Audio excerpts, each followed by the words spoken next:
Geno got everyone's attention, including the basketball fans inside Gamble, as Eric and Rebecca standing by with the UConn head coach. Kristen Jokarski, are you here? She's waving me. Hi, Kristen. Hi, Brick. Geno Auriemma is with us. I know you're a big baseball fan.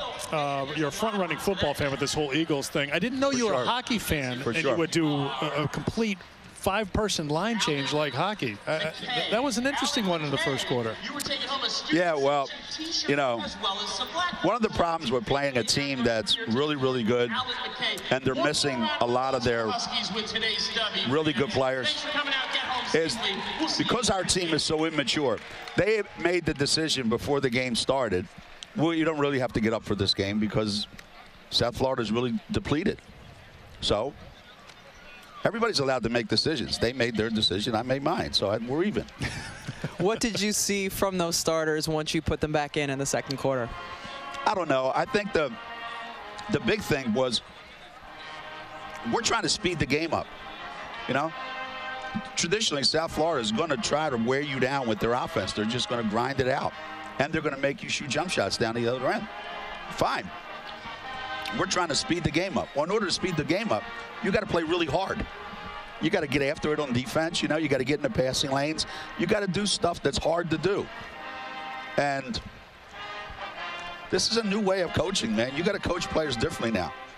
You have to ask them, would you like to play hard? And if they say no, then there's nothing you can do about it. Well, that's not, you're not willing to do that yet. They're still going to do it your way, or they're going to come out with 5:24 to go in the first quarter. Yeah, but they know they're not staying out. That's the problem. Players aren't stupid. Katie Lou Samuelson got her 2000s career point today, and we talked throughout the course of the broadcast of how her game has evolved over the course of the 4 years. What have you seen from her in particular this year in terms of what she's able to do on the offensive end? You know,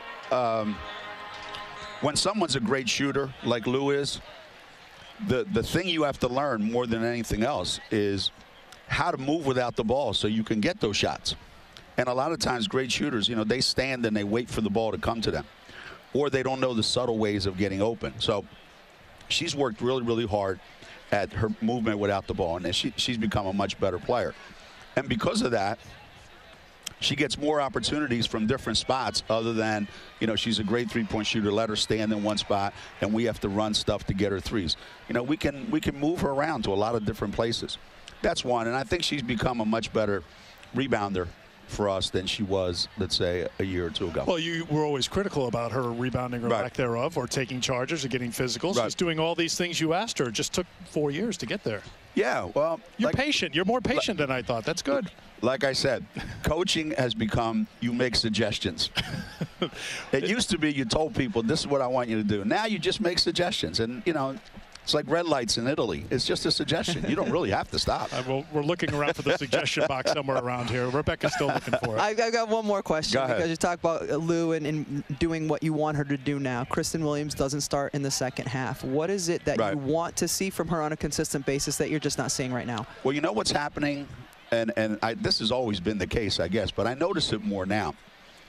When players don't have the ball in their hands, they don't know what to do. So they don't do anything. So I said to Kristen, I said, you can't be the kind of player that only plays when you get the ball. You got to make plays for other people. How? Go set a good screen, make a hard cut, get in a passing lane. And then you saw in the second half, she did some of that.